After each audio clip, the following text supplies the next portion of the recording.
السلام علیکم۔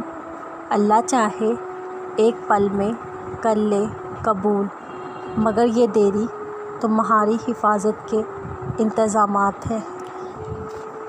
حضرت علی نے فرمایا، ساری دنیا کے سارے لوگ تجھے اپنے فائدے کے لیے چاہتے ہیں، صرف تیرا رب ہی ہے جو تجھے تیرے فائدے کے لیے چاہتا ہے۔ 3 چیزیں کبھی واپس نہیں آتی: بولے گئے الفاظ، گزرا ہوا وقت، ٹوٹا ہوا بھروسہ۔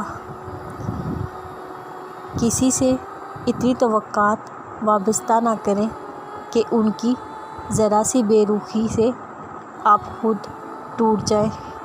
ایک آدمی نے بابا جی سے پوچھا، میرا اللہ اس وقت کیوں نہیں سنتا جب میں مانگتا ہوں؟ بابا جی مسکرائے اور جواب دیا، وہ تیرے گناہوں کی سزا بھی اس وقت نہیں دیتا جب تو کرتا ہے۔ لوگوں کی خفیہ سازشوں سے پریشان نہ ہو، اللہ کی تدبیر اور چاہت سب پہ بھاری ہے۔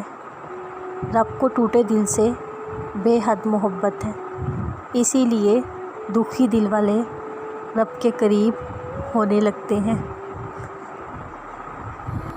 اگر بن مانگے سب مل گیا تو اپنے رب سے تمنا کس چیز کی کرو گے؟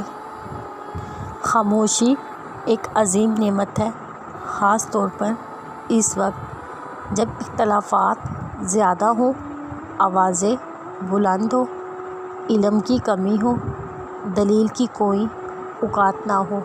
مولا، ہم ہار چکے ہیں، تجھے تیری بادشاہی کا واسطہ اس وبا کو ختم کر دے۔ بے شک ہم معافی کے قابل نہیں، مگر تیرے پیارے حبیب کے امتی ہیں۔ اللہ اور اس کے فرشتے نبی صلی اللہ علیہ وسلم پر درود بھیجتے ہیں۔ مومنو، تم بھی ان پر درود سلام بھیجا کرو۔